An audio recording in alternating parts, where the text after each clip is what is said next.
Good afternoon, everyone. This is Black and Indigenous American. Yes, it is Thursday, June the 6th, and today was a pretty good day. And the reason why it was a pretty good day, because I got off of work early today, so I was able to take care of a few things. It was a training day on the job, and also it was a team building thing. Just an FYI, during our team building thing, I call it a thing because this is what this company is trying to do so we can work well with people, whatever, in our department. But anyway, so I did a little research because the group that I work with, they are seasoned employees. They are what we would call elders. And so they're probably 50, close to 60-year-old, if not over 60 and up. And I think the oldest colleague of mine is, I want to say he's probably in his mid 70s, maybe. His brother was well in his 80s, but he passed on last year. He worked probably up until the last 2 years of his life because, he got sick or whatever. But yeah, he was definitely working up quite a while. So I say all of this because this crew of people that I work with, they can be very opinionated about different things. And so I did some research. I try to find something that everyone would possibly get something out of it. It wouldn't be too physical or anything like that. So long story short, I came across this place called Breakout Room. And it's pretty much an escape room type situation. They have different rooms with different themes, whatever. And you're locked in this room for an hour and you got to figure out how to get out. And you have to figure out what these different clues mean and all of that. And I say all of that because the room that we end up getting was a mansion and it had something to do with murder. And it was fun, even though my particular group of colleagues that I work with now, that I've been working with a little over a year now, they can be, again, very opinionated and grumpy and, whatever, stuck in their ways. But within 15 minutes of doing this particular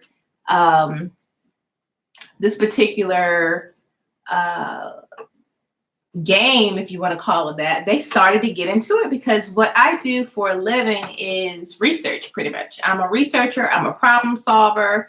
And so that's pretty much what we do all day on a job is we look for risk to our company.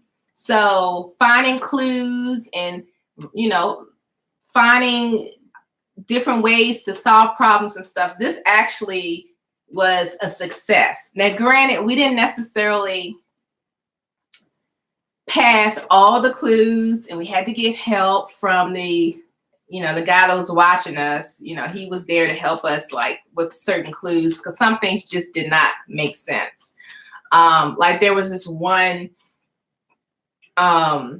thing we had to figure out where there were I think there were 4 spiders, and the spiders, they had dots on them, but we were sitting there trying to figure out, okay, well, maybe if we count up the dots, then those dots, however many dots there are, that's the code to get into the next room, because they had this keypad thing, so we had to put in the code to get through to the next room. Now, what happened was we had to get some assistance from, like I said, the person who was overseeing us through hidden cameras. And he was like, how many legs are on the spider or on the spiders? So he didn't give us the code or whatever, but apparently we had to figure out the code to get into this like lockbox. And then once we got in the lockbox, it was a flashlight, but it was a flashlight like a blue light type situation. And so the lights had to be off in order to see the codes on the, the fake spiders. They had a letter on the back of every fake spider. And then with the letters, you had to figure out the code based on however many legs is on the spider. So it was definitely not easy. And I think my work group actually enjoyed the challenge of the particular room that we're in. And again, the theme was a mansion. So anyway, I say all of this because that was successful. I got a smile out of this group of people. So that in and of itself was a success. And we also went to this Japanese steakhouse. And you know how at the Japanese steakhouses, they do some of the tricks with their knives and the forks and the spatulas and stuff. And then you have when they burn the oil and shape, put the oil in the shape of a smiley face or whatever. So that was something I've done before, but as a group with this particular group, I've never experienced with them. So let's just say the outing today with the team was successful. There were very few complaints. And again, this is a group of people that they're very difficult to please. So anyway, also while I'm thinking about it, remember in one of my YouTube live videos, I showed you this masterpiece.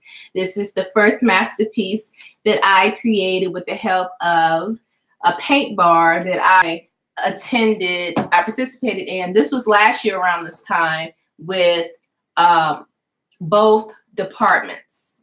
Today was only one department, which is the department I work out of pretty much every day.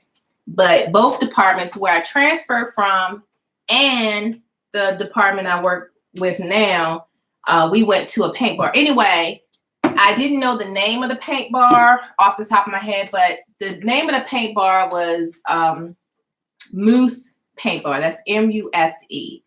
And I loved it. I absolutely loved it. There's one up the street from me that probably either the end of this month or sometime next month, I'm going to create another masterpiece.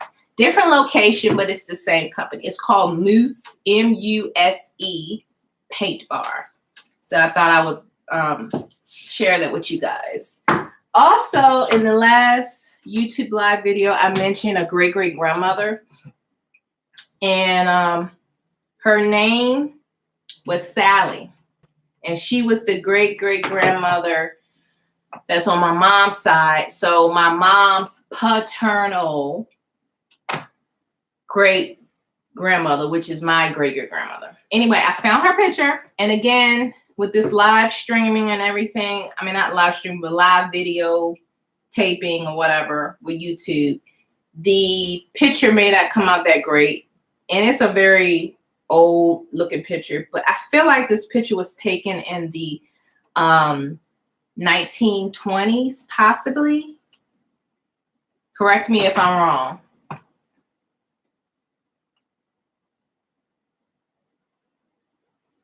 Her name was Sally. Remember I was talking about her fingers, how she had her fingers. It was like she had her finger like this.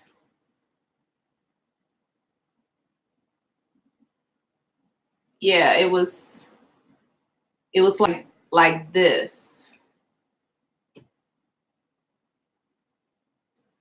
Yep, it was something like this in this photograph. And I don't know if that symbol in her hand means something.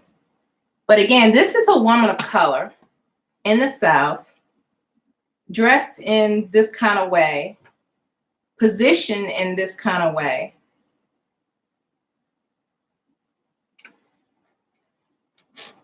I thought that was interesting. And maybe you guys, maybe you can figure out the time period that this photo was taken. But this is my great-great-grandmother. Her name was Sally from Southern Virginia, or at least she lived in Southern Virginia. And this is the woman that was,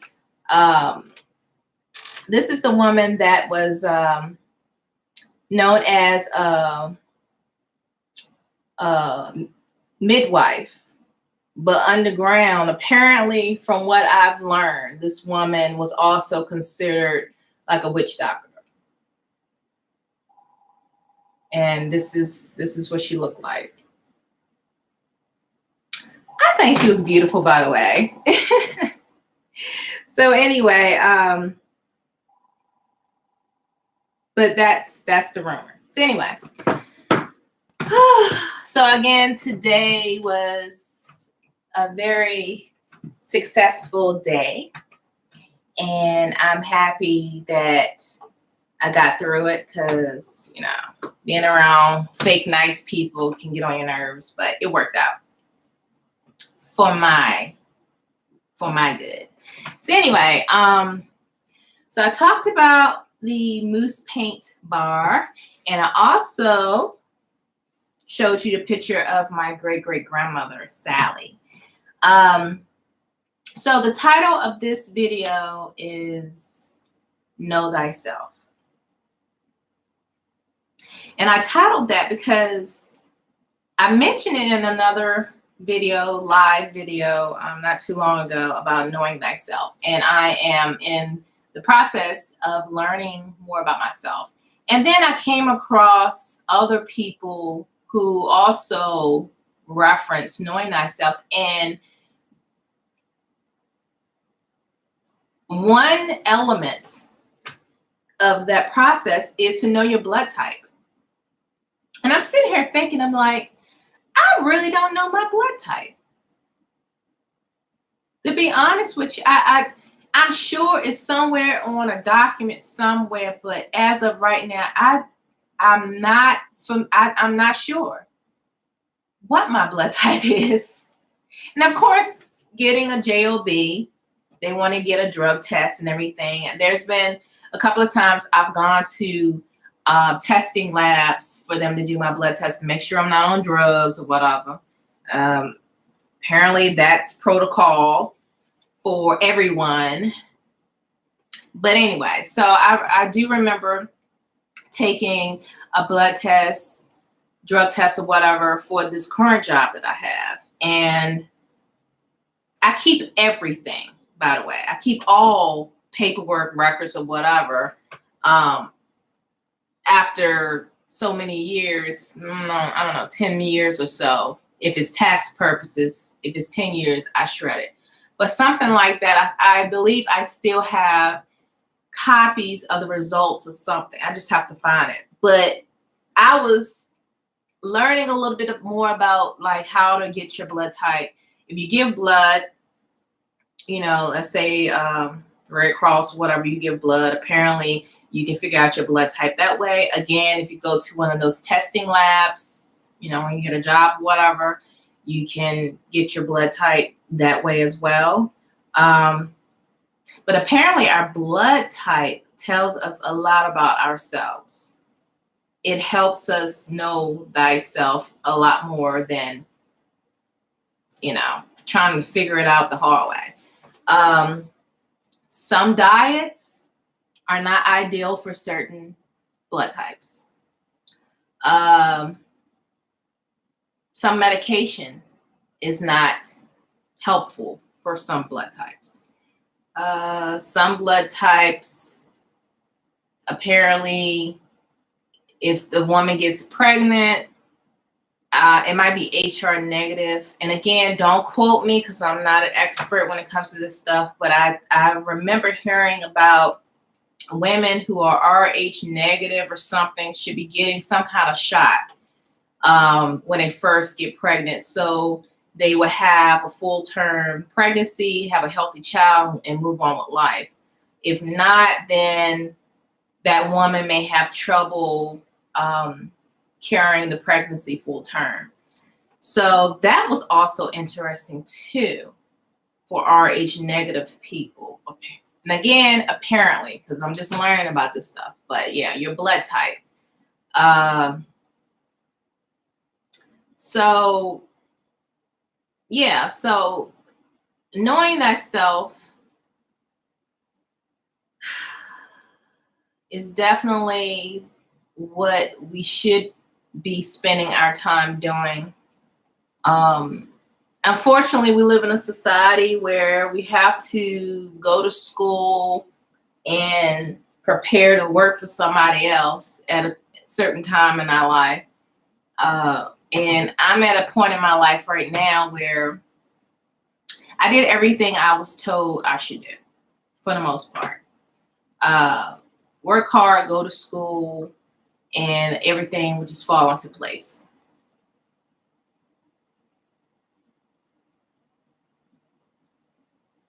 That does not always work for everyone because everyone has their own blueprint in life. What worked for that person is amazing and it's great, but their path may not necessarily be my path. So, me learning about myself, learning about what foods, what spiritual path, whatever, learning about myself is success, in my opinion. It's success.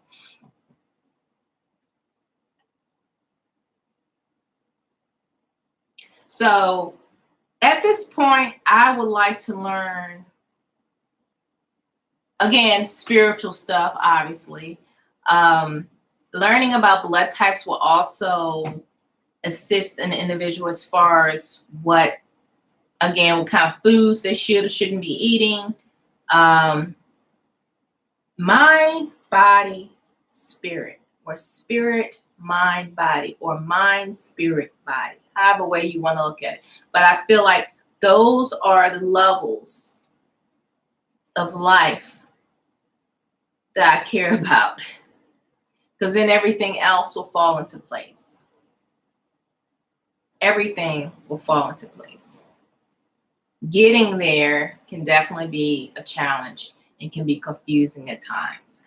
But I spent so much time, and I'm sure plenty of people did the same thing I did. I spent so much time writing papers, studying for standardized tests, going to countless interviews for jobs that did not come into fruition for me.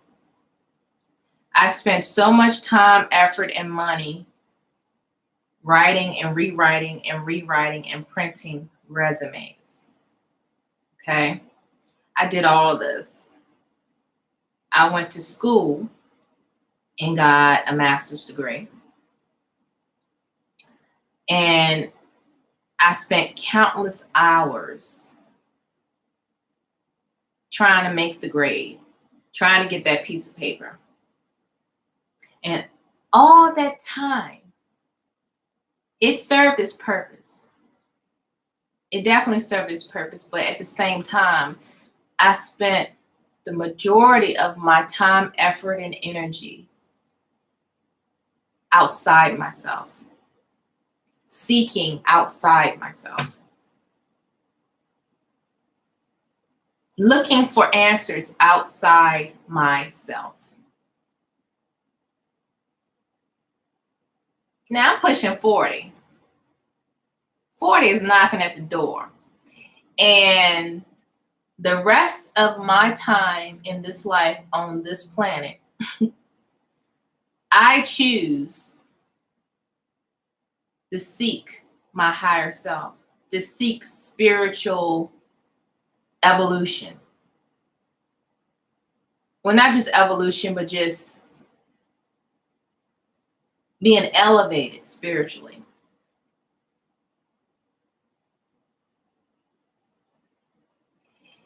And when we seek, we shall find.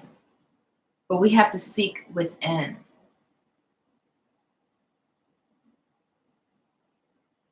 And be thankful. Have gratitude. Feel it. Feel the gratitude. That's where I'm going to spend the rest of my life doing. The life in this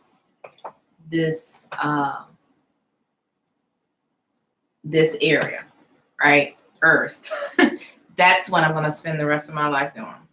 And again, everything else will fall into place, money, whatever, health, all that's going to fall into place once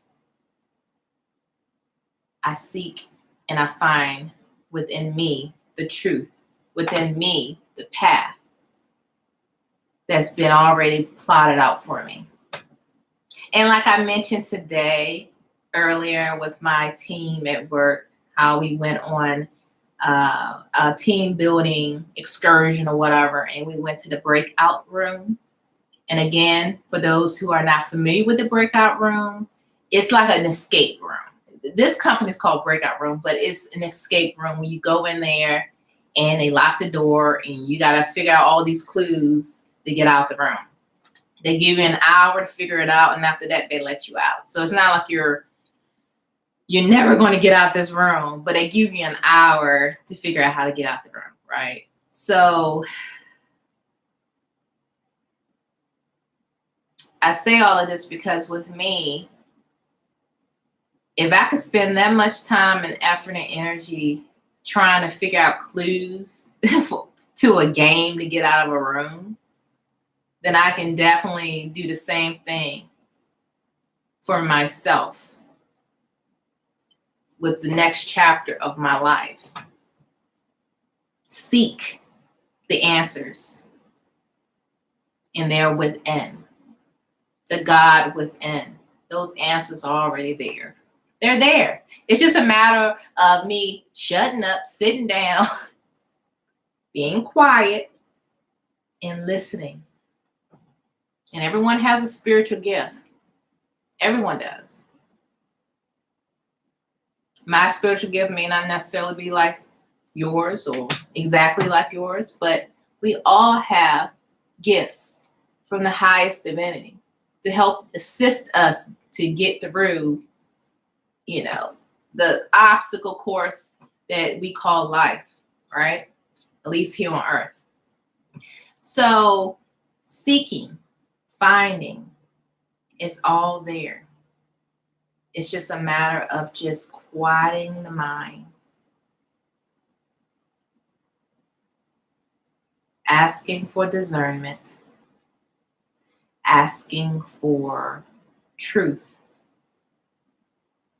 asking for direction, divine direction. Just be quiet. Be still. And when you're done, those answers will be revealed. There will be signs everywhere, people. Everywhere.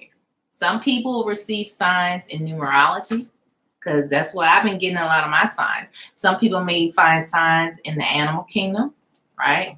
And when I say animal kingdom, I'm speaking as far as birds and squirrels and turtles and stuff, right? Some people may find answers, I don't know, for instance, unicorns.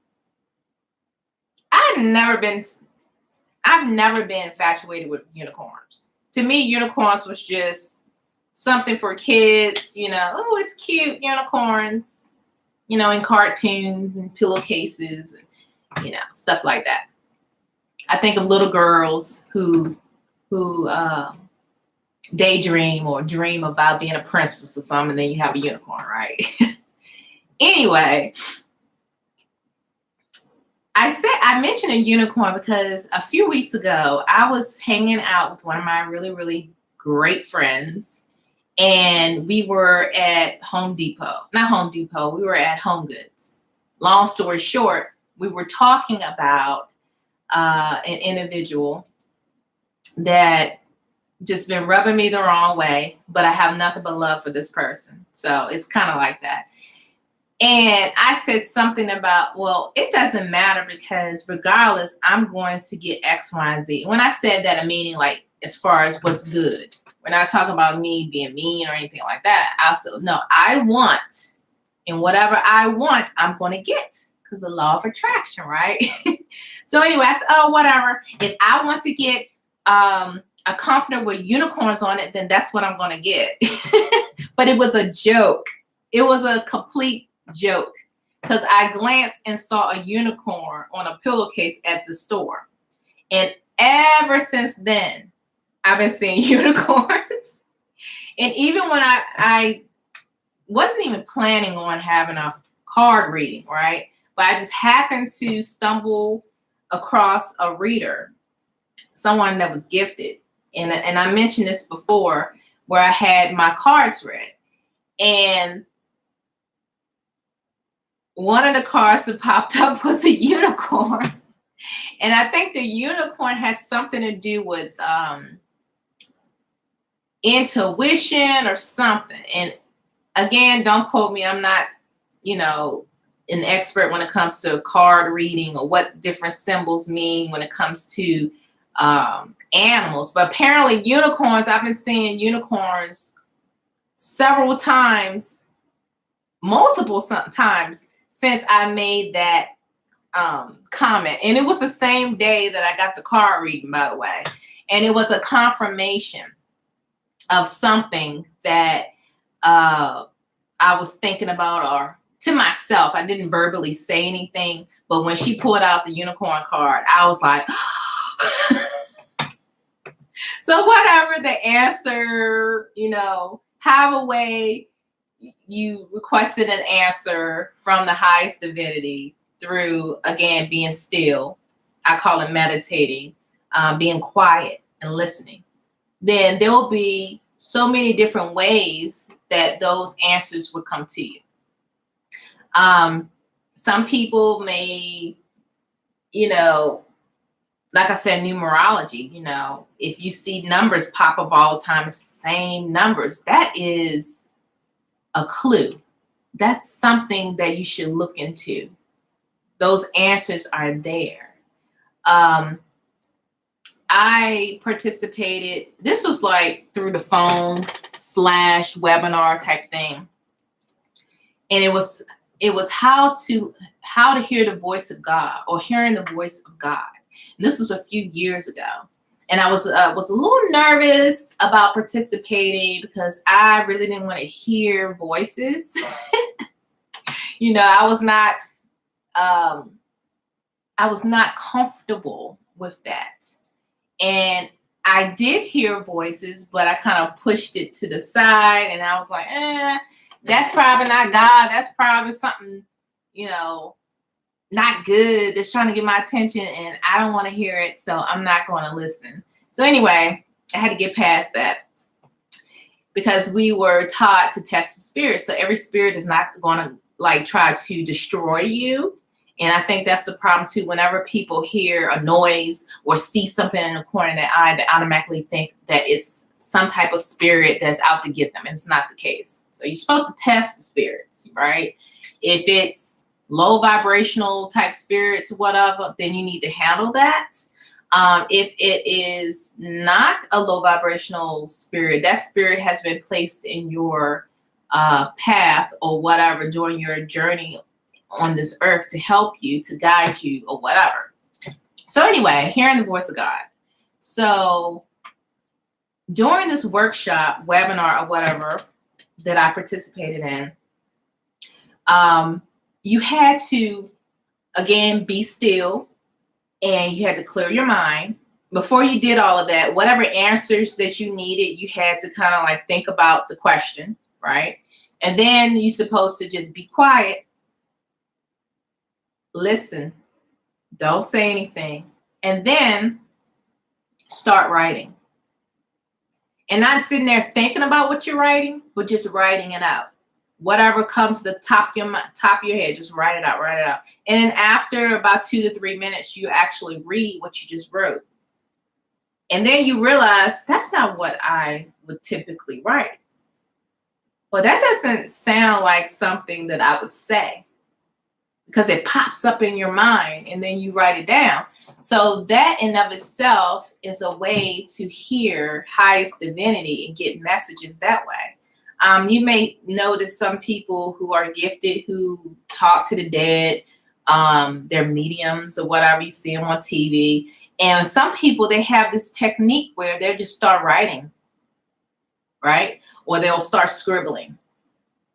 They do something, scribble, scribble, scribble. And then if something pops up in their head, they'll write it down like star, star, star, or blue car, blue car. They'll write it out. They have no clue what it means, apparently.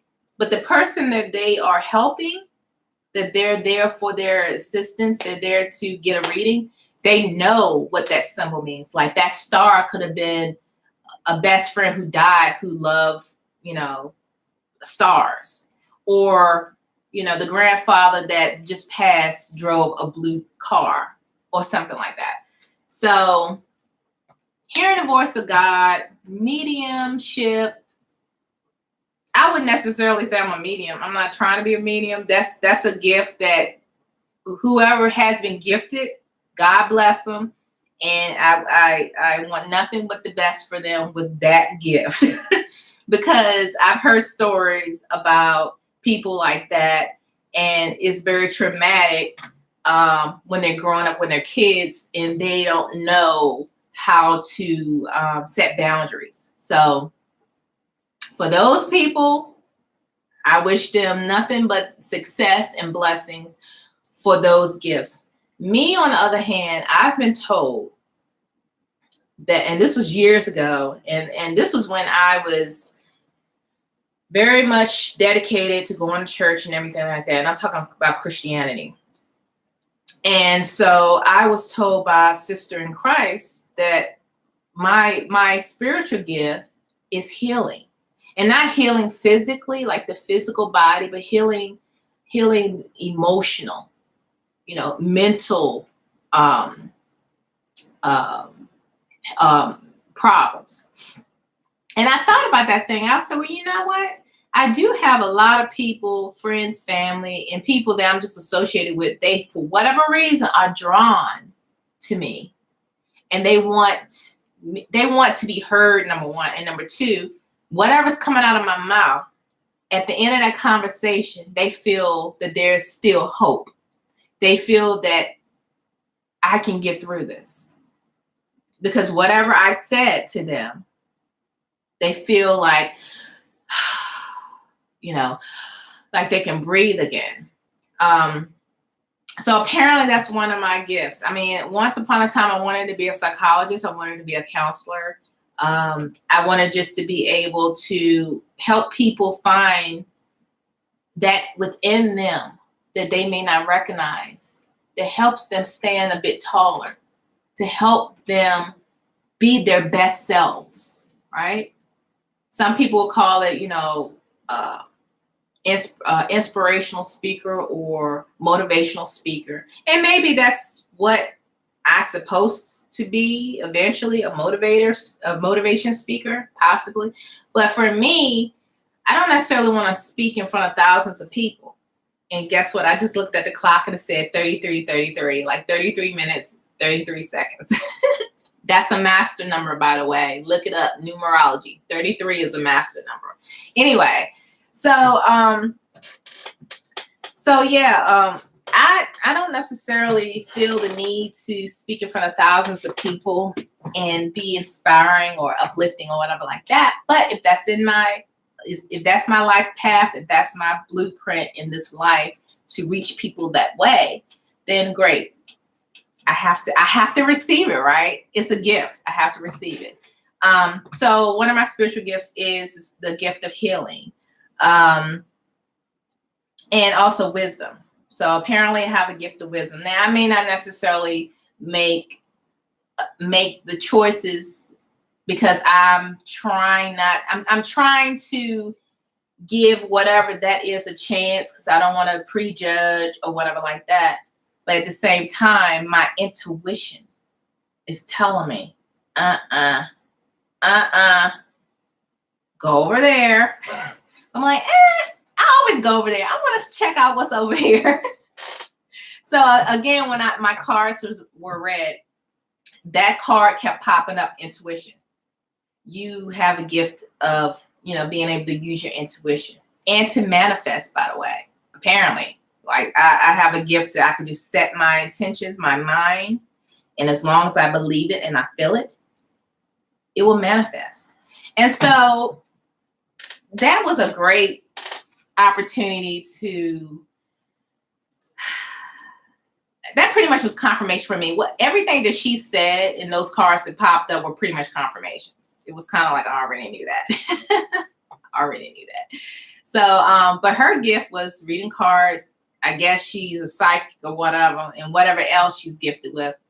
But you have psychics, you have mediums, you have people who can see other dimensions that the naked eye may not be able to see. You have some people, again, that can hear things, hear voices, hear messages verbally, audibly. Years ago, when I was 7 years old, and I'm not sure if I shared this story before. I'm not sure. But anyway, I was 7 years old. I was in the car with my mom, and we were heading to North Carolina. We were about maybe 30 minutes from the state line in North Carolina. So we were heading to North Carolina, but then it was an ice storm or sleeting or whatever. And we were on the back roads. My mom had no clue how to drive in that kind of weather, and especially if the roads are not treated. And back roads, country, they're not treated. Okay? Maybe interstates, whatever, but back roads, country, no lines, no shoulder, just back road, they're not going to be treated. So long story short, I was in the front seat. Again, I was 7 years old, and wearing seatbelts was not a big deal. This was like mid 80s, just so you know. So that whole children car seat thing, that wasn't a big deal around that decade in my life. So when I dozed off, I was in the front seat, and I don't know how long I was asleep, but there was a male voice in my left ear, and he sounded very authoritative, and he yelled in my ear. He said my middle name. He said, "Put your seatbelt on now." I mean, it was like there was no. It literally sounded like somebody was at my ear and screamed in my ear, called my name, and said, "Put your seatbelt on now." And I kind of looked around and I was like, "Mom, I'm going to put my seatbelt on." And so I put my seatbelt on, and then she was like, "Yeah, I'll put mine on too." So she put her seatbelt on. And then I think within like 5 minutes, the car flipped. That car, she lost control of the car. That car flipped maybe 9 times. Like it felt like the car was never going to stop flipping. And then it finally flipped upside down on the side of the road. And I remember she looked at me, her eyes was big as like golf balls. And I looked at her, and the first thing she thought was, looking at movies or whatever, that the car was going to blow up. That didn't happen, but that's the first thing she was thinking, like, okay, the car going to blow up. We got to hurry up and get out the car. But the seatbelts were stuck. So, we're trying to get out of the seatbelts, which is a very frightening feeling when you're trying to get out the car and the seatbelts don't come, they don't unbuckle, right? So long story short, I think she was able to unbuckle hers first, finally. And then she thought that she was going to have to break the window to get out of the car. But that was not necessary because the back window had already busted open. So we didn't have to worry about, trying to get out of the window or whatever, because it was already busted. And then she helped me get out of my car seat. Again, we're upside down, right? So once we got out of our car seats, we crawled out of the back of the car, and out of nowhere, here's this middle-aged white guy in this, I want to say it was an SUV or maybe a van. Here he comes down the road. Again, this is the same road that was not treated. Where was he going? So he was like, "You need a ride?" And at that time, my mom was not familiar with traffic laws, and you can't leave the scene of a car accident. All she was thinking was, "I gotta go." So she was like, "Yeah, if you could take us back home, that would be great." And again, my mom was like in her maybe mid to late 20s, so she was still kind of young and naive about stuff. But anyway, so he takes us back home. He wasn't a mass murderer, obviously, because I'm still breathing. He wasn't crazy, nothing like that. He was just a good Samaritan, and he took us home. But my mom had this really deep cut all the way down her wrist to like right here, straight down like this. And apparently later in life, she told me that if it would have moved like less than an inch, very less than an inch, if that whatever cut her, probably the glass from the window that busted out when she was crawling out, if that would have moved, she would have bled to death. Literally, she cutting your wrist a certain way, you can bleed to death and die. Because some people who commit suicide, that's what they do. But in her case, she wrapped her arm up, and she never got stitches. She didn't go to the doctor. It just healed on its own. However, I did not have one scratch. When it's all said and done, I crawled through the same glass she crawled through to get out of that car, and not one scratch. Not one. And I say all of this is because whatever guide, spirit, what have you, that spoke to me, I listened. I didn't think, oh, well, I guess that was a dream. That woke me up. That woke me up. Yes, Linda. Praise the Most High. Highest divinity, God, goddess, whatever you want to call it. Yes, that was divine. That was a divine rescue. Let's just put it away. And the white man that was in this van using the same road we were using, it was not treated. Never seen the man again. Was he an angel? Were we entertaining an angel? Where the hell did he come from? And the thing is, we weren't there long. Like, as soon as we got out the car, and it was cold, obviously. So I don't remember being cold for a long time. I don't remember standing out there waiting. Of course, there was no cell phones, right? This is a backcountry road, so there's no pay phones anywhere. This man just showed up, took us home, and that was the end of that. So I've had close calls like that. Like I said, I've gotten messages in my dreams. And again, I was sleeping. So whatever guide, and it was a masculine, authoritative voice. It wasn't like a little sweet, elegant woman talking to me. That was a masculine voice that said, "Put your seatbelt on now," and called me by my name. So just saying, you have to listen. And again, for me, it was through hearing. Like I can hear things. I can hear voices. But I choose not to hear them unless I'm sleeping. I'm not trying to sit there watching a good movie on TV and eating popcorn or whatever, and then I hear something in the back of my head say, "Hey, no." Nope.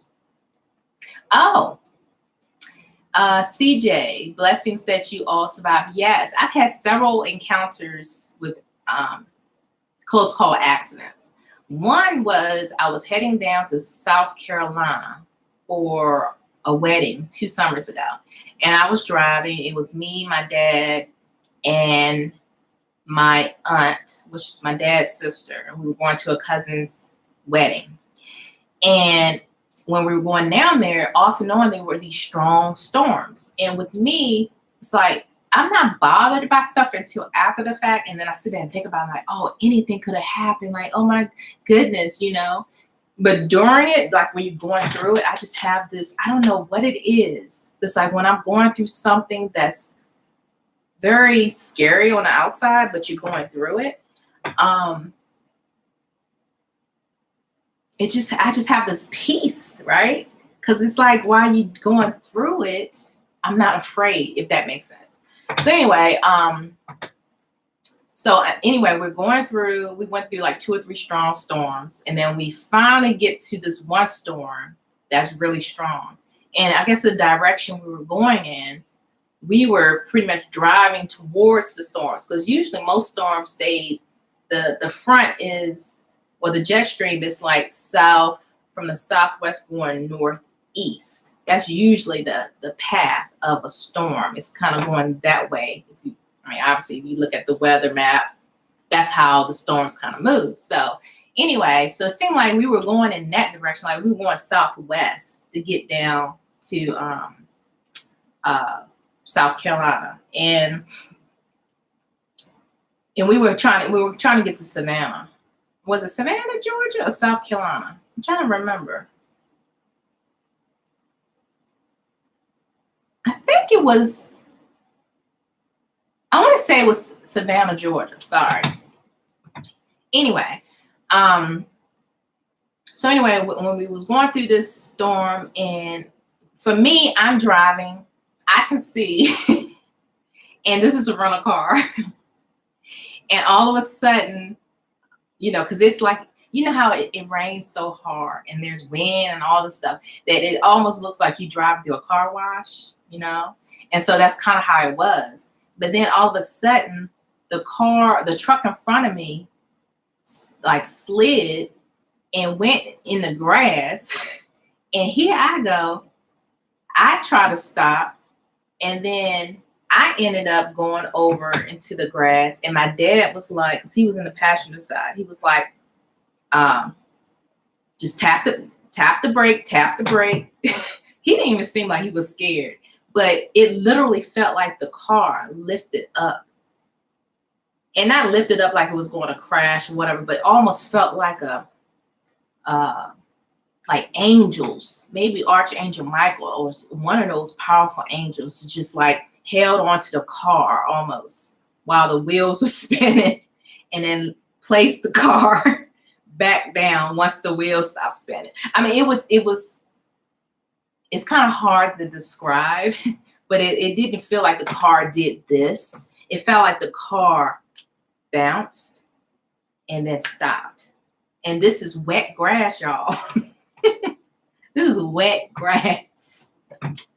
So it literally felt like something higher, supernatural, whatever, just held onto that car while those wheels were going and just bounced like that. And nobody behind me slammed in front of us. We didn't hit nothing. Everybody was fine. Like that wasn't an accident, but it was a very close call. And then afterwards, that's when I was thinking like anything could have happened. Like, oh my goodness, to myself, because I'm trying to keep myself calm, because my aunt in the background, she kind of nervous, you know, in the back seat. So I just kept my composure. I didn't like make a big deal about it. I was just like, okay, I'm good. I was like, we're good. But at the same time, thought about that thing after it happened. I was like, that could have been a major accident. But for whatever reason, I was not meant to be in an accident that day. And like I said, it was a very strong storm. I think it was tornado watches or something that afternoon. So yeah, it was something else. But at the end of the day, it literally felt like something just picked up the car enough for the wheels to stop spinning and just placed it back down. No lie. No lie. So anyway, Again, this video is supposed to be knowing thyself, and I feel like knowing thyself is going within and listening and paying attention to clues and whatever spiritual gift that you've been gifted with. As a child, you possibly was taught to suppress it. It's time to tap back into that gift that's been there the whole time. The gift that's been there the entire time. It's just been suppressed. Linda says, wow, we just went through tornado warnings today here in New Orleans. Hey, New Orleans. Hey. I miss New Orleans. I really do. And when I was down there were no rain, no storms, no nothing. I mean, it was perfect. And guess what? I journal what I expect in my life as if it's already in the present. And I remember journaling when I go down to New Orleans. I say, I'm in New Orleans. The weather is perfect. There's no rain. Da, da, da, da. I'm just saying. So I guess I selected a week to be down in New Orleans, and there was no rain in the forecast. But here, there were tornado warnings and everything. The Thursday that I was in New Orleans, they had rain, they had thunderstorms, they had tornado warnings, all of that. But when I was away, it was perfect. Oh, you start journaling too. Congratulations. I want to know more about all the things that come to pass that you write in your future. Yeah, Maryland, you experienced 4 seasons.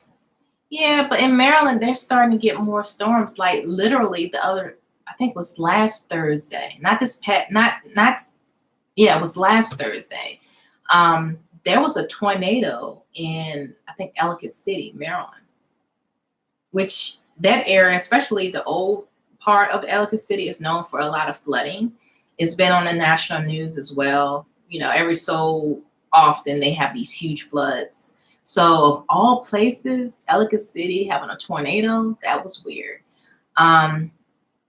And then I think, I'm trying to remember where else in Maryland last week when they had tornadoes. And again, that's weird. Like this area, in my opinion, well, let me take that back. Southern Virginia, we always would get tornado warnings and watches, you know, especially in North Carolina as well. So when I moved to Northern Virginia for school, I was relieved that they didn't have all these like tornado warnings and the thunderstorm warnings. Like I was like, I've always been afraid of storms, always. And probably because I grew up in a trailer park, and that's the worst dwelling you want to be in, if not the worst, maybe one of the worst dwellings you want to be in when there's a freaking tornado. So I was always afraid that whenever those tornado warnings will come up, we will actually be in the path of a tornado. So when I moved to Northern Virginia for school, I was so relieved, like, oh yes, I don't have to worry about all those storms and stuff. And then the past, I don't know, 5 to 7 years, I'm noticing more and more tornado warnings in Northern Virginia, DC, and Maryland. And I'm like, what is that all about? Anyway, I'm new to Maryland, but I lived in a DMV area for close to 20 years. So I just noticed within the last 5 to 7 years, the spring and summer storms have been on the increase, and they've been more threatening. So anyway, but yeah, New Orleans. Another thing that I've mentioned is that whenever I go on vacation or I travel somewhere, which is not always often, but when I do, I want to learn more about the history of the region, and I definitely want to travel to places that are known for their spiritual elements. And coming from a Christian background on the outside, you know, the surface, right? Because where I'm from, that's that particular belief system is okay. But, there's more to learn, and I'm learning. So anyway, whenever I go to other places, it's like I want to make sure wherever I go, I'm learning about their spiritual practices. And so when I went to New Orleans, again, even though I did the touristy stuff, after I left, I was like, oh man, I wish I could have experienced um, more of what, New Orleans is known for as far as spirituality. And again, I did visit the cathedral, and I did go on a walking tour. And the walking tour did touch on West African religion and Haiti, New Orleans, and things of that nature. But that was it. And I mean, I went into a voodoo shop like 2 or 3 times with my sisters, and it just I didn't have a connection. And I'm definitely going back to New Orleans, by the way. Won't be this year, but I'm going back. And journaling in my journal, vacation property, New Orleans style. Okay. Gonna have me a vacation house down there. So anyway, I want I'll let you know, Linda. I definitely want to go to different places. And so the next place that I want to go, as far as learning about other spiritual walks, finding myself in other practices, right? I definitely want to go somewhere in Arizona. And my thing is I want the authentic experience. I don't want the touristy. I don't want the corny stuff, I should say. I don't want the corny stuff. I want the real deal, authentic experience. And when I say experience, it's not like I'm going to practice all the stuff. I'm just going to sit, observe, listen, and whatever, piques my interest. And I want to learn more about it. I want to make sure I'm hearing it and I'm in a space where it is the real deal, authentic, not Hollywood, not, a fad, or this is the end thing now everybody's doing. So no, that's not my thing. That's not what I desire. So I mentioned Arizona because, as you all know, I'm into crystals, right? I'm into crystals. And I've gone to different events where they have a vendor that sells crystals and sage and other things, right? And I was given suggestions on going out to Arizona and Sedona, I believe, Sedona, Arizona. I want to go, but at the same time, I don't want to waste my time, because I told you guys I'm pushing on 40, the big 40, right? Not this year, but it's in the future very soon. I don't want to waste any time dealing with fakes. People that in it for the money, and people that are spiritual vampires. And there's spiritual vampires in every spiritual walk, every religion, every belief system. There are spiritual vampires out there. And I choose to connect with people that I may not necessarily agree with as far as their path, but I can at least learn something from them. And so when I mentioned Sedona, Arizona, there's a couple of people. I guess the first thing that came to mind for them were I don't know, like people like Woodstock or something. You know how back in, I guess, was it the 60s? I think the 60s, Woodstock. We had a bunch of these people who were all about love and peace and all this and getting together and drinking and smoking and getting high and doing yoga. And, it's like kind of corny, in my opinion. Not saying none of those people actually experience finding themselves and, getting high off of high vibrations and stuff. But at the same time, yeah, hippies. Thank you. Thank you. I've met a few hippies and they mean well.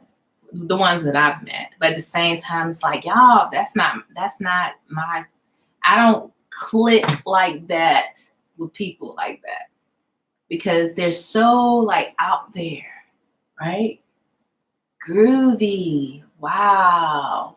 And it's just like, I just don't click with people like that, I don't click with people who are super duper extremely serious and conservative because they sit back and they judge, and I don't want to go through that, and I don't want to go down that path. I want to be in a room full of, or just a vibe or aura, energy that's authentic, that is vibing on some high, elevated, spiritual stuff. And there's freedom to connect with my higher self.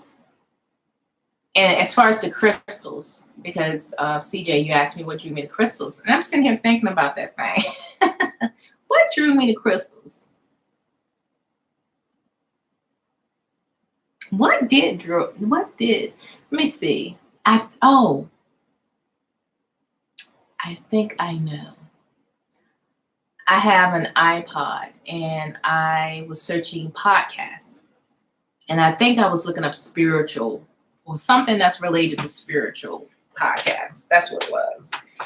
And I came across this podcast that was Christian based, but they were also into pretty much metaphysical stuff, but linking it to Bible and Christianity. So that's kind of where I started. And that podcast is no longer active, but I was downloading free podcasts and I was just listening to it at work. And so this particular episode, they were talking about crystals, and they was talking about precious stones.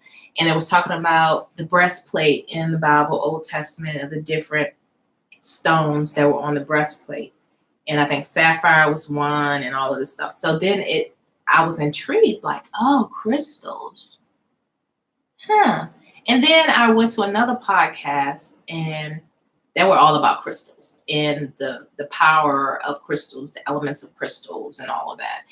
And then I discovered bloodstone because I think that was maybe one or two episodes in, and they talked about the bloodstone, and how there's a story behind it that is linked with the blood from Yeshua or Jesus or whatever you want to call him on the cross when he died. And when his blood dripped down on the ground, apparently a stone or whatever was formed, and that's where they get this bloodstone from. And the bloodstone has like streaks of red in it, or spots, red spots, and it has, most of the stone is like a dark green color, and then you have red specks or streaks in it that's supposed to signify the blood of Yeshua. So that was my first stone that I was drawn to. As far as numerology, I was drawn to that because I kept seeing the number 1111 all the time. Like in September of 2012 is when I started seeing the number 1111. So that's why I kind of got into numerology, because I was seeing like repetitive things over and over again. And this was around the time where I was seeking truth. I was frustrated with the ministry that I was a member of and all of that stuff. And I had got to a place where I was, I would say, probably depressed. If you guys saw one of my videos I posted about wanting to disappear, not necessarily dying, but just wanting to disappear as if I never existed and starting a new life again. I was kind of like there. And that's probably when I started to see the repetitive numbers. So Linda, you said I have to research the crystals and look for bloodstone. Thank you for this information. You are most welcome. Lots of people are drawn to crystals lately. I know, and I'm one of them. I'm definitely one of them. They are definitely powerful. They're gifts from God. They were created for a reason. And it's just a matter of just recognizing these gifts from the highest divinity. They were created for a reason. Plants were created for a reason, not just to eat, right? Some plants are dangerous. They're poisonous. You don't want to eat that. But each plant has some kind of like power within. And if you distill the oils from it, it's powerful. So you have plant medicine or spirit or whatever you want to call it that helps us heal. It helps us. I do have essential oils. I know, get this, and maybe you guys already know this, but I think the plant that has the highest vibration or high frequency is the rose. And as far as the oils extracted from the rose, distilled, is rose oil. And I don't have rose oil, but apparently it is one of the most expensive oils that are out there. Rose, R-O-S-E, rose oil has the highest frequency, the highest vibration. So you can put it in a diffuser, put it in water, diffuse it in your room while you meditate, while you sleep or whatever, because I do have a diffuser. And FYI, the oils that I have are from a company called Young Living. You may or may not have heard of this company, but they have, they're known for a great quality oils. I know a few people that are in business for themselves or what have you, and they go through Young Living. I have yet to partake on that path, but I'm into oils. And rose oil, like I mentioned, rose oil, R-O-S-E, the flower, rose oil has the highest frequency. And you guys all probably heard of frankincense and myrrh, especially if you come from a Christian background. You've heard about those were incense or what have you that were given to the Christ child, aka Yeshua, right? When he was born from the Magi. The Magi's, they study astrology, right? Anyway, they follow the stars, whatever, and they gifted Yeshua with those incense, myrrh, frankincense, or whatever.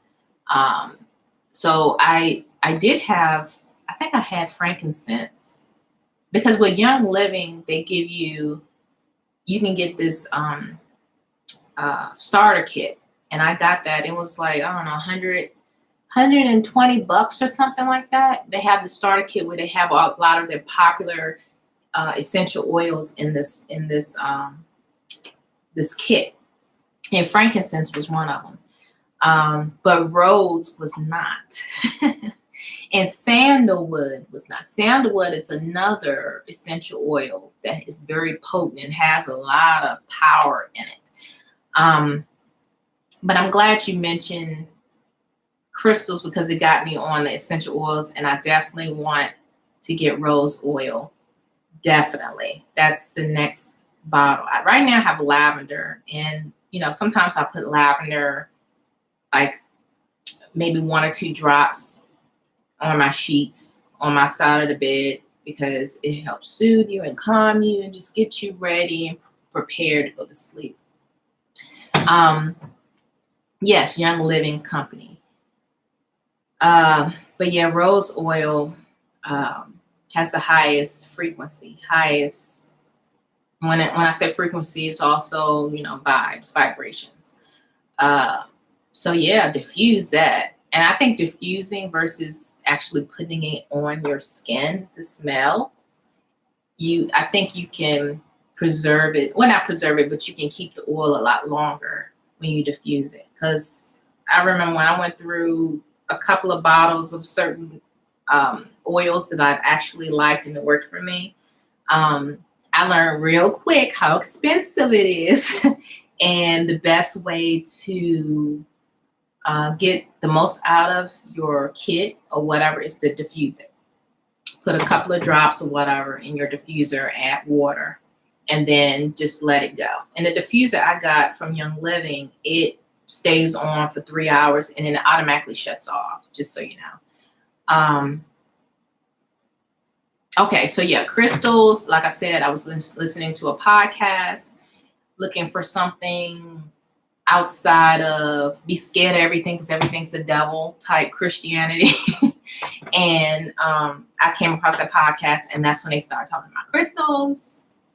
And then, like I said, I got my first crystal from a metaphysical shop in Maryland. And yeah, this was my first stone. And then my first black stone was black tourmaline, which I keep that in my purse at all times. Right now, I'm wearing this bracelet. I got this a few weeks ago. Well, back in April. Yeah, I got it back in April. And this was the same place that I got that reading I was telling you about. My friend and I, we went to this shop, and we were just going there to get crystals, really. And then I ended up getting a reading, a card reading. But this is hematite, the black stone. And then turquoise is this blue greenish stone. And so the black stone, again, hematite, this stone is also, supposed to be for protection and everything. A lot of the dark stones, that's what they're known for, is grounding and protection. They're linked to your root chakra, which is at the base of your spine. Also, with the whole chakra thing, I started getting into that probably about a year ago. Once I started getting into crystals, and then all of a sudden another door opened, learning more about who I am and myself, and in connecting to my higher self and highest divinity and all of that. So I have yet to get a Reiki session, because apparently there's Reiki, and that's energy healing, and all that's new for me. But you have Reiki 1, 2, and 3 or whatever. You have different phases of Reiki, and you have this past life regression thing. Again, this is all new for me. But apparently doing something like energy healing and stuff is supposed to also help you find yourself, know thyself, so you can know what you're working with, and you can find your path to greatness, And then, of course, you can use essential oils during Reiki, as well as crystals. Depending on who you go to, sometimes they may lay crystals on your chakras, right? You have root, and I'm still learning, so forgive me. You have your root chakra, you have your sacral chakra, solar, I think, heart chakra, throat chakra. You got your third eye. Then you have your crown. And I mean, it depends on who you talk to, but apparently there are more chakras. Yeah, I don't know. There are also color coordinated chakras. Like right now, when I think of blue chakra, the throat chakra is blue, the color blue. And apparently there are stones that are either blue or close to blue that's associated with your throat chakra. Your crown chakra is purple, which is my favorite color, by the way. Purple is my favorite color. So stones that are purple or purplish in color, apparently they're linked to your crown chakra. Your root chakra, like I mentioned before, dark stones, red, because the color of the earth, you got black, brown, and red, those colors. Apparently they're linked to your roots chakra, again, which is at the bottom of your spine. Yes, I need some energy healing as well, Linda. and the thing is, I'm going to eventually get that done, but I want to make sure I'm linked up with the right Reiki healer, because whatever energy that they're dealing with, whatever's going on in their life, that energy can bounce back and forth. And I don't want what they dealing with, if they're in their right mind, if the spirit is soothing and sweet and all that, and I get this vibe with them, like, okay, I wouldn't mind you assisting me with this, then that's fine. But just booking somebody online, a lot of times you book appointments, you go online, and then you show up and you haven't been around this person, you don't know this person or whatever. There's this salt cave in Maryland that my best friend and I, we've gone to twice now. And so the last time we actually went during a sound healing meditation. The first time I heard the sound bowls in person was like magnetic. And when I say it was a natural high, I was on a natural high, guys. I really was on a natural high. It's like I went to a crystal workshop again with my best friend, aka my sister, because we look alike, but we're not blood related, just by the way. That was in Maryland. And at the end of the crystal workshop, we were going to meditate or something. And the instructor came out with these huge bowls made out of quartz. It was made out of quartz. And I remember she went around the bowl with whatever handle she had in her hand. And she just like, and I was like, what is that? And then she tapped the bowl, and I could just feel the vibration from the quartz, the stone. The bowl was made out of quartz. And it just like that whole room, just oh my goodness, I felt like high. And I don't get high often, I barely drink. And so that right there, when she did that tap and that went around the edge of the bowl with that handle, I was like, I need that in my life. So if you stick around on YouTube, search for sound healing bowls. And there's tons of videos out there where you can hear the person playing the bowls, tap the bowl and everything. I mean, you can sit there in the comfort of your own home. If you got it on your phone, cell phone, go to YouTube or whatever, put your earplugs in and meditate and listen to sound bowl healing. Anyway, when I first heard the sound bowl, I was like, I need that. So anyway, we went to the salt cave, Himalaya salt, by the way. And we went to this meditation session where they're using sound healing bowls. And so that was amazing. That went on for like 45 minutes. Again, this wasn't Reiki or nothing like that. They used the sound bowls, different size bowls, and made out of different types of material. I think, if I'm not mistaken, I think this particular instructor did have not all the bowls, but some of the bowls actually were made out of quartz. So she did the whole thing. It was like me and my friend and some other lady, but the other lady left early. So it really was just for me and my friend.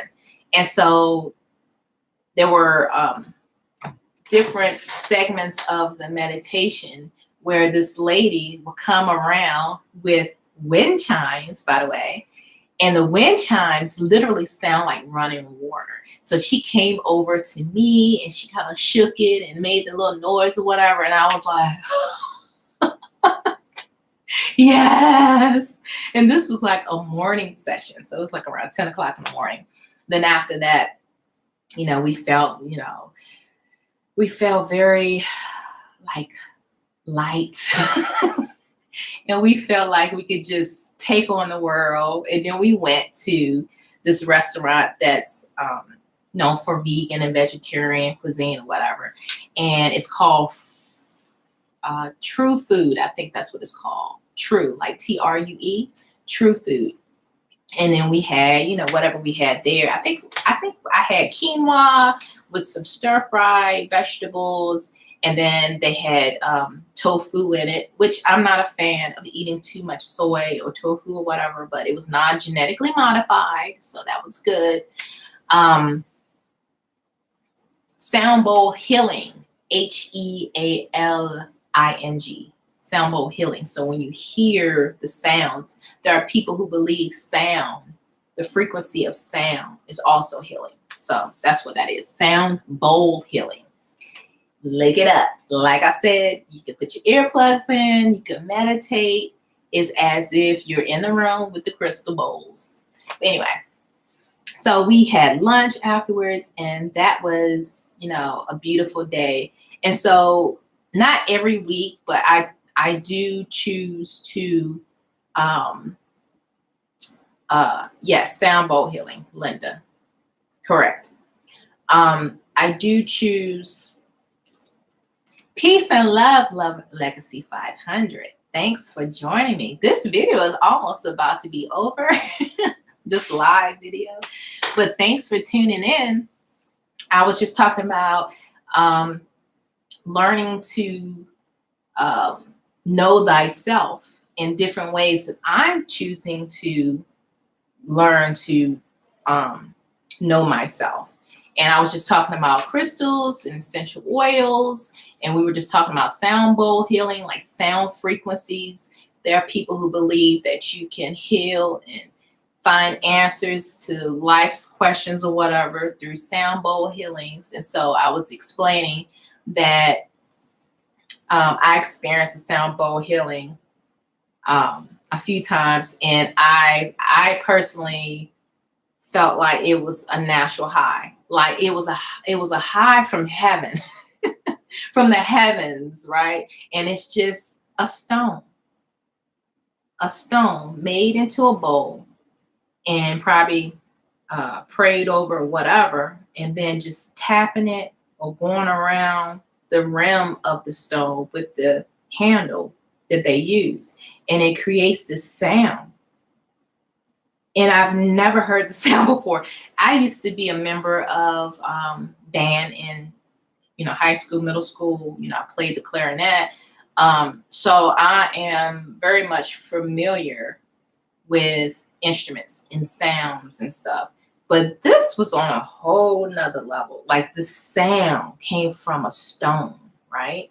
And the stone has so many powerful elements in. This may not necessarily be the thing for a lot of people or for everyone, but for me, that was amazing. That was amazing. So anyway, I also was talking about Reiki, and I have yet to do a Reiki session. However, that I believe will also help me find myself, also help me heal from, let's say, past life issues. I am believing in past lives and how things are for me in this life and why. And I believe a lot has to do with whatever I brought with me subconsciously that I possibly need to learn about myself so I can heal or whatever, so I can move forward in this life and wherever else I may end up on a spiritual level,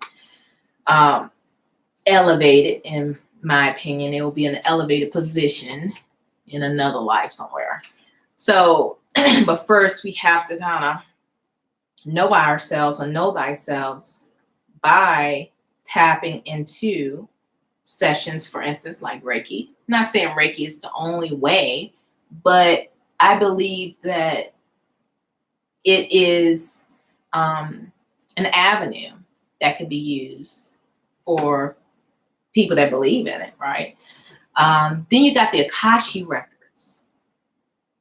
That at first I was like, where are these records? I work in an industry where I'm constantly researching records. I read all day. That's pretty much what I do. I read all day. I'm constantly looking in records, deeds, tax liens, judgments, mortgages. I'm looking at documents all day. I'm researching all day. I look in the records all day. So I'm like, what is this Akashi records? What is this? And then I found out, no, it's not an actual library that you go in and look at books. It's actually in your psyche, these records. And again, with Reiki and all this other paths and avenues, I learned that that could possibly, for people that believe it, could possibly help you find yourself as well. And I say find yourself, I would say find yourselves, because if you believe in past lives, you had so many lives, right? Some people have more lives than others, depending on how old your soul is. And so that's why I said, know thyself. Now that I think about it, because whatever you were in that life may have piggybacked from another life, may have piggybacked on another life. And long story short, here you are now in this parallel world, or whatever you want to call it, and you do everything that you were taught to do that was right, and you see other people who are following that path, they are in a position where they're told they will be in, but for whatever reason, you did everything the same way, you lost the same blueprint, and it's just not moving for you. So what is up? What is up with that? Maybe there's some stuff you need to clean out of your past so you can move forward, right? And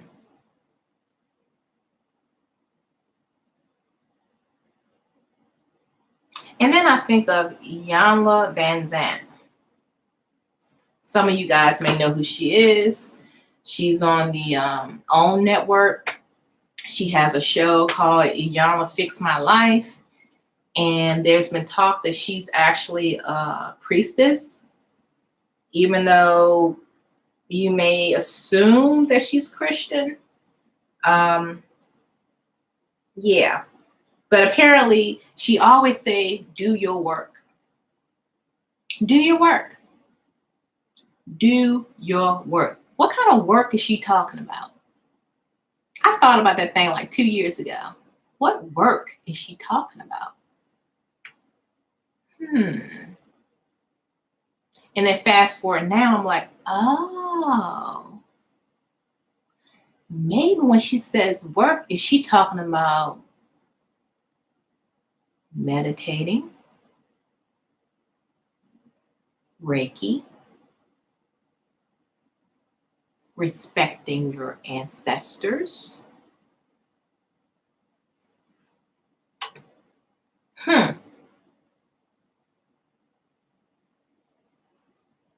Tapping into your inner power, connecting with the God within.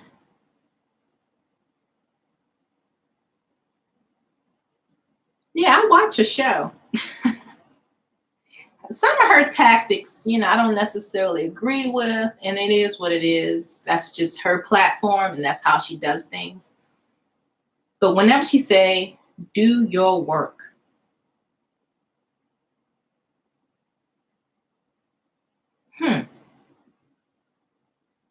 do your work.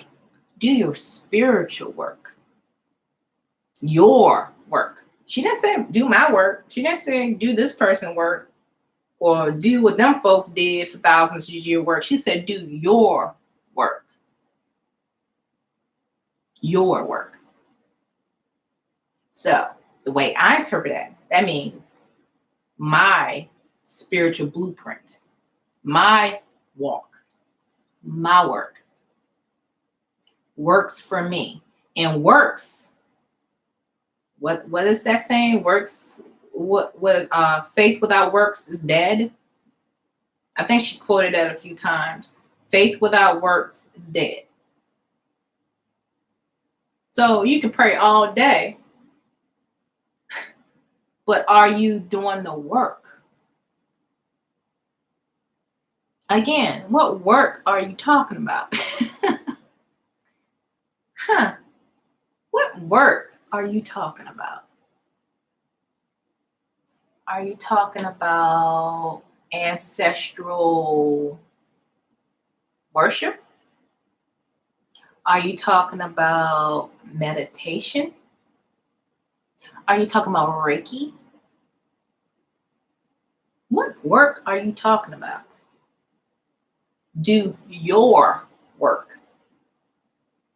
So that's what I have to say about that. Like the light bulb went off a few years ago.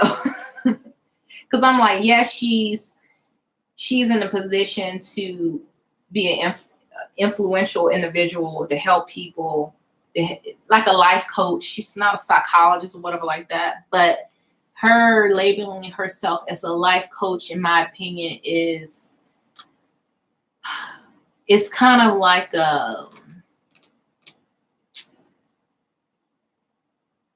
it's kind of like a cover up of what she really is doing. Yeah, on the surfacey, yeah, it's a life coach.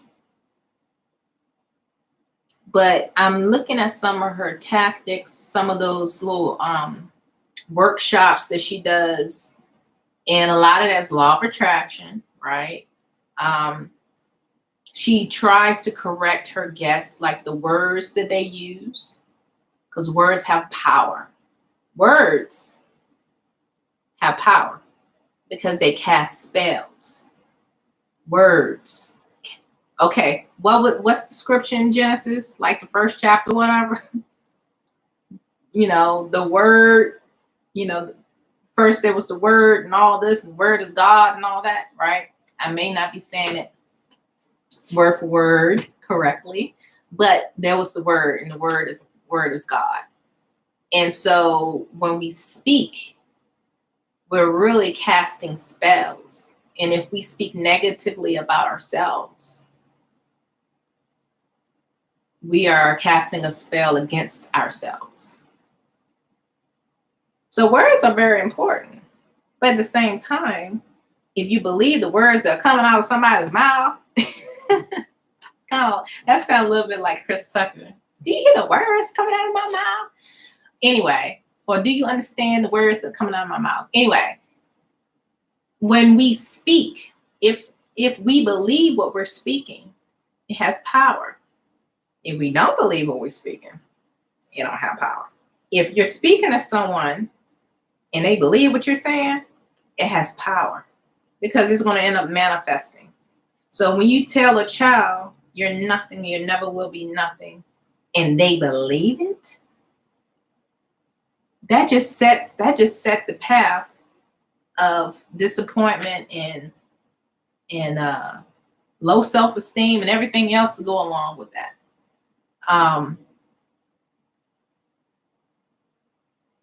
So words have power. And back to Iyanla Van Zant when she says, do your work.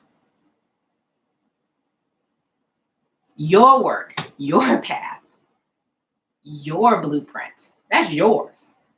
It may kind of sort of be similar to other people, kind of sort of, right? But it's individual to you. Is your path, is your work. Works. What works for you may or may not work for me. What works for me may or may not work for you. Faith without works is dead. Works.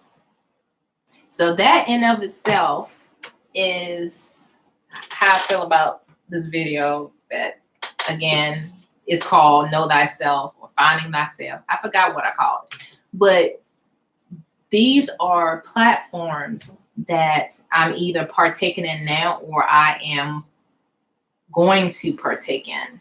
So the rest of my physical life on this planet, I will be spending it on being the best self I can be and helping other people along with me. Now that I'm thinking about this, because the other week, sometimes I post things on Facebook that you guys don't necessarily see and I don't necessarily talk about. But this is what I posted on Facebook May the 30th. I said, it feels good to be appreciated. Going forward, I will continue to share wisdom with those who recognize my value. Swap energies with like-minded individuals. That is my tribe. This life is too short trying to uplift those who do not recognize my worth and do not desire preventive measures. Long story short, we are not obligated to save irresponsible and ungrateful folks. Let them figure out their own life path.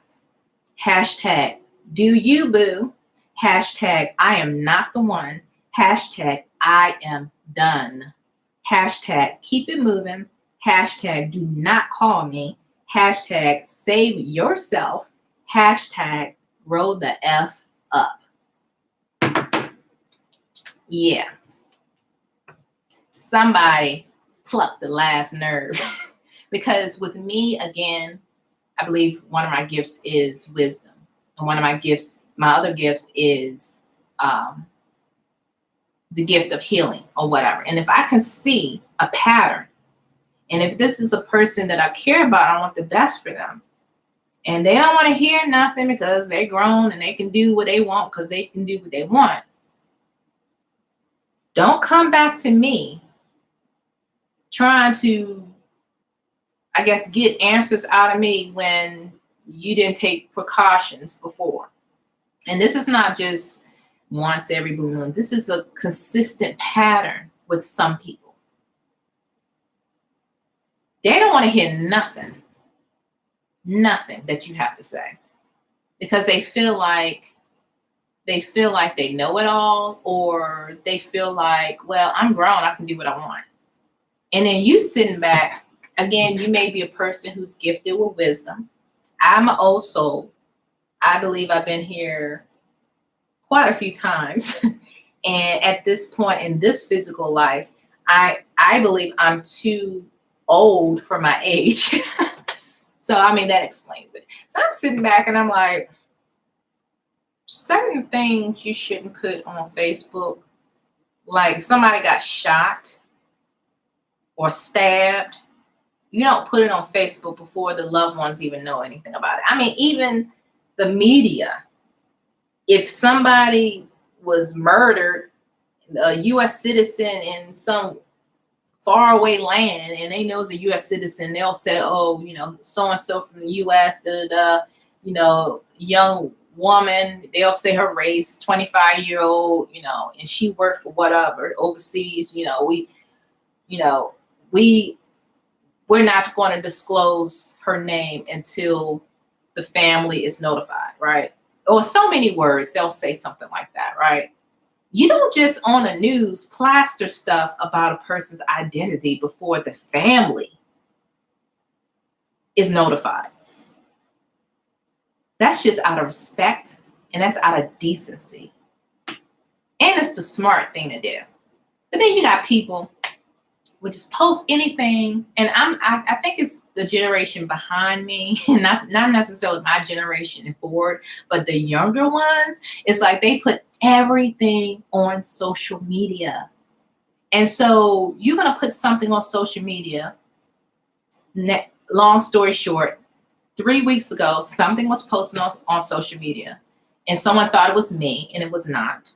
And my nephew was upset, called my sister, my oldest sister, because that's her son. And he said, why didn't anyone tell me such aunt so-and-so had this done? It was the wrong person. But at the same time, another person posted something about someone else who has the same name as my name. And it got back to my nephew, and he was like upset. Like, he was pissed off. Like, why nobody told me that this was going on? And so my oldest sister was like, well, I just talked to her, and we're planning on going to New Orleans. So that got to be a mistake. Then she tried calling me, but wherever I was, I think I was in Philadelphia or somewhere. And so when I was traveling, the call didn't go through. So she started to panic. So it was like a domino effect of people that love and care for me thought I was in some serious medical trouble because somebody posted something carelessly on social media. And then fast forward to May the 30th or 29th or whatever that day was, something else was posted. And I said in a private message, I was like, some things should not be put on Facebook, that type of stuff, because just 3 weeks ago, my nephew, which is her nephew, I'm not going to call his name, I'll just call him D. D was upset because he thought it was me, and it wasn't me, because, this type of stuff should not be put on Facebook. And then it was a short kind of snooty answer back to me. And it was, well, this person is my sister too. I clarified that in the post. I'm like, okay. And then my mom posts for everybody to see, just so you know, if anybody's concerned, those were not my daughters. In so many words, there was something tragic that happened and a relative posted something that, in my opinion, should not even be posted on social media. And everybody's panicking, like, what happened? What the hell happened? What's going on? What's going on? And it gets back to me. And then once again, we had to clear things up. Like, look, I'm good. We good. I don't know who that is, but we're good. So that type of stuff. Anyway, I posted that because I was like, you know what? Some people are just not ready for instruction, for sound mind, for rational direction. And they just have to live life the way they're going to live life. And whatever comes out of that's their walk. Some people just have a different walk. Maybe they're a new soul. Maybe they ain't never been reincarnated or lived several lives or whatever. And they just learning it as they go. Taking life by the balls, as some people call it. Sporadic. No thinking, no nothing, just put it out there. And that's their personality. But at the same time, I was like, okay, like you beautiful people that are watching me now and commenting, we on the same wavelength, or at least we're striving to be on the same wavelength. You guys are my tribe, okay? I want to spend my energy communicating and learning from each other like this. Now, again, this is social media, right? But at the same time, I've met so many people on social media that I've met in real life that are not crazy or not psycho. And so there is a place for social media.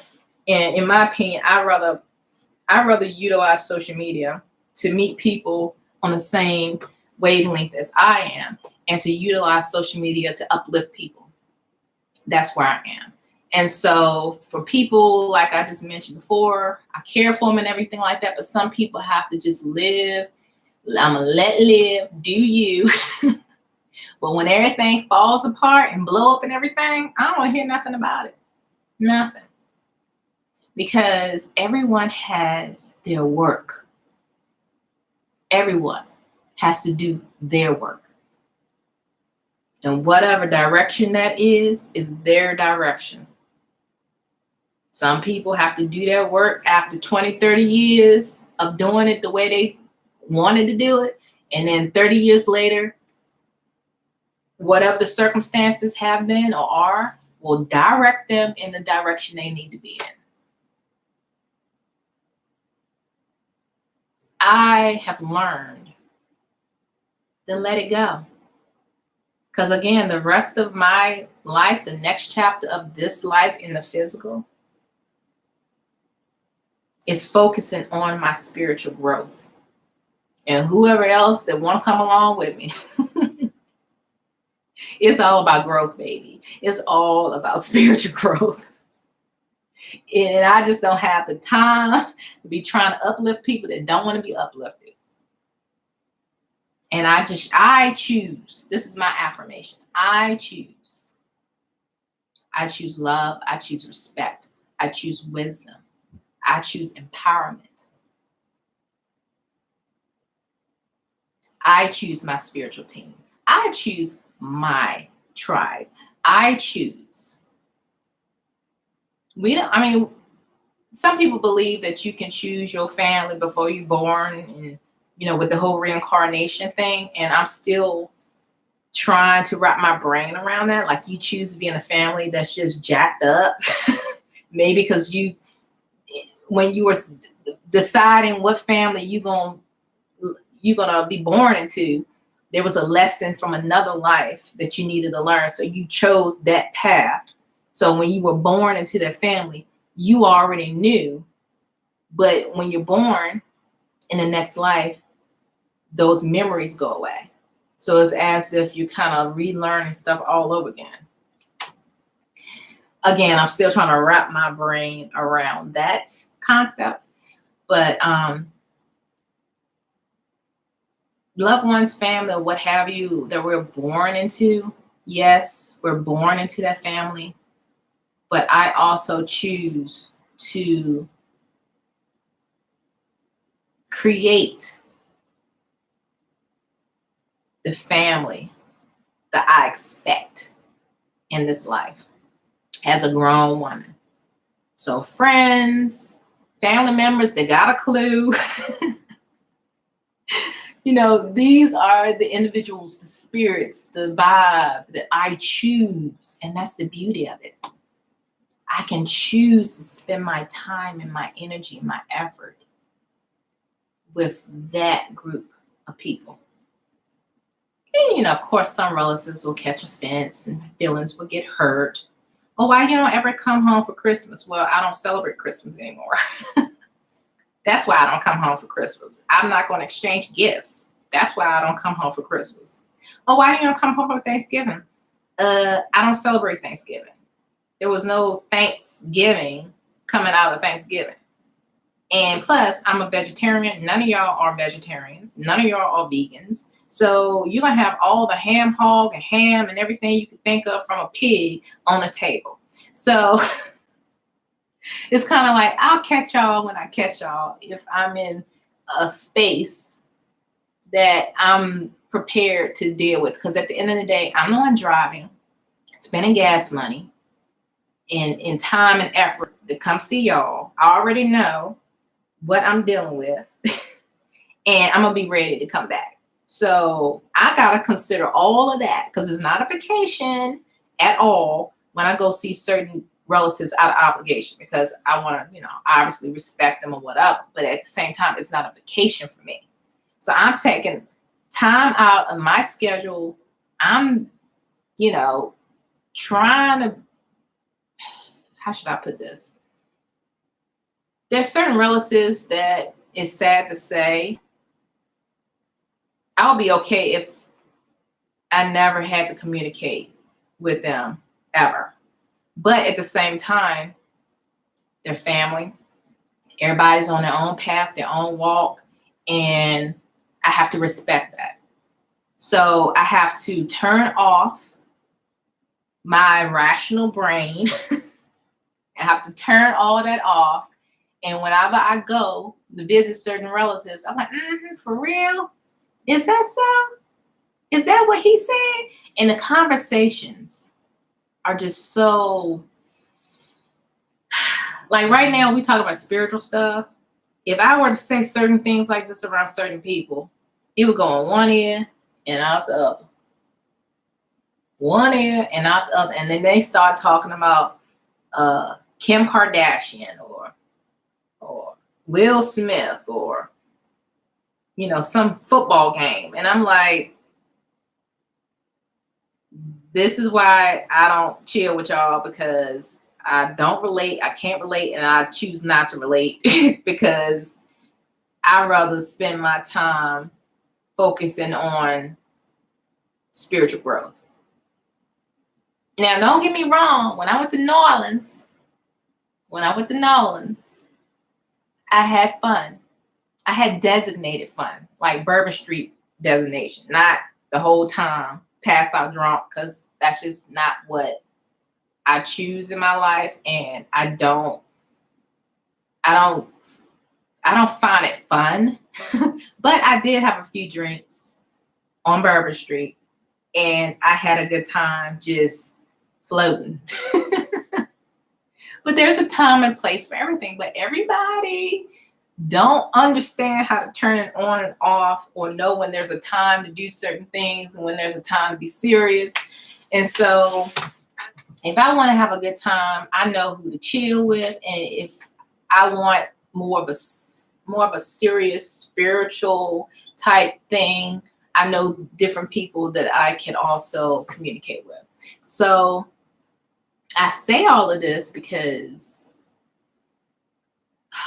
we just have to do our own work. We have to walk our own path. My goal is to share with those who actually want to know. If they don't ask, I'm not going to volunteer information, because as Christians, we're taught to drag people into the church, literally. Drag them in there and put them in the front row, and then they saved. I'm not doing that. Nope, not at all. It's free will. Free. It's up to you what you do with it. It's up to you what you do with the information. It's up to you.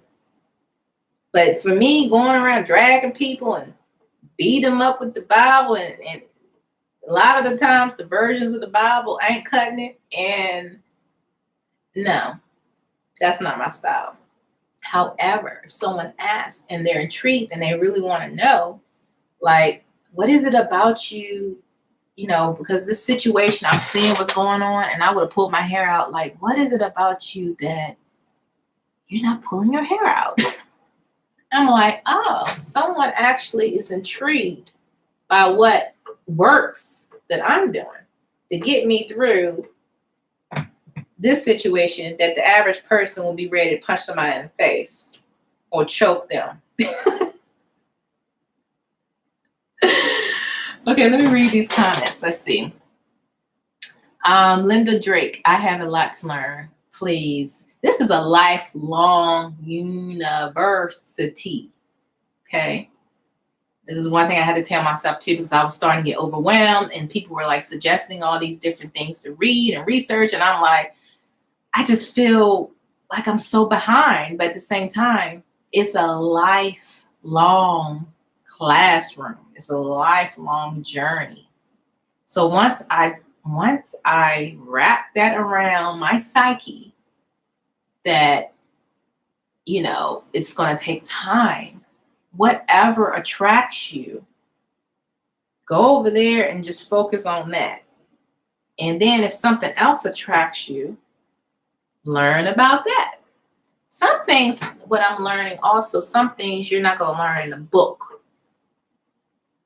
You're going to have to experience whatever it is, whatever path it is. It's not going to necessarily be in a book where you can read it. They ain't going to have like step 1, do this, step 2, do this, like in some of these, I guess, spell books. Some things you're going to have to experience. Like, I'm thinking of how some young people, they go on this spirit quest or whatever in certain communities, and they pretty much drop off the young person.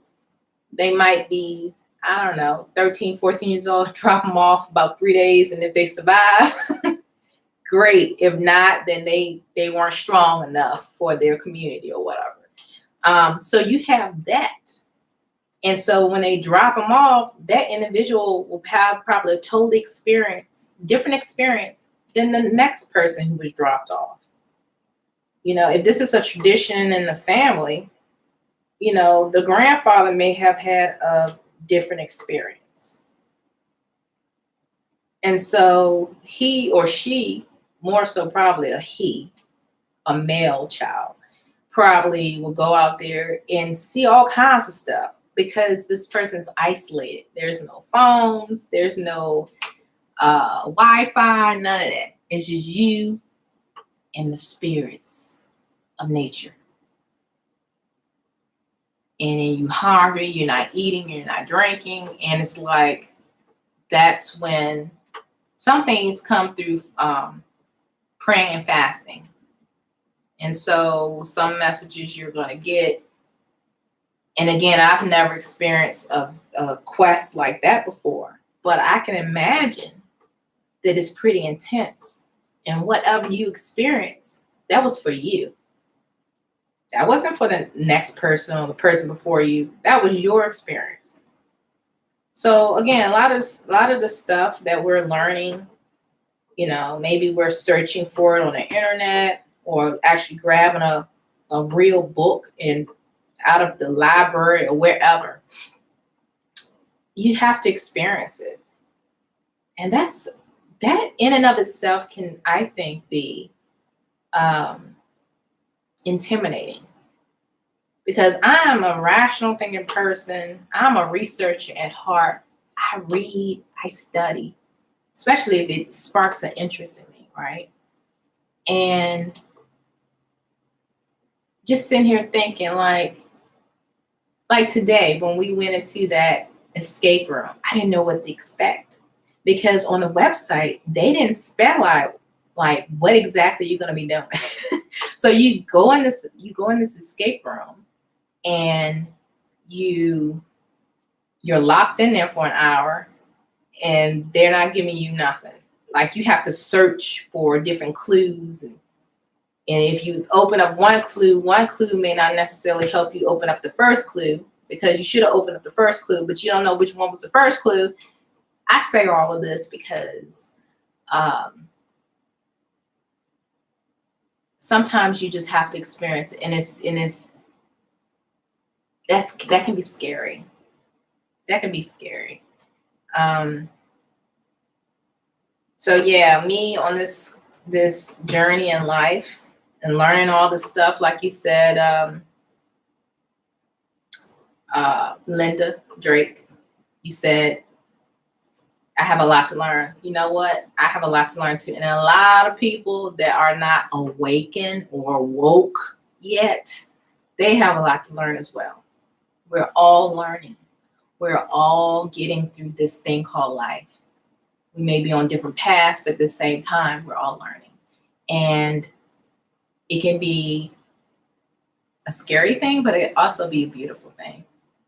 And once we finish this obstacle course of a life, then we will be elevated. But it starts within. It starts with ourselves. And again, knowing thyself. Knowing thyself. That's where it starts. And universal laws.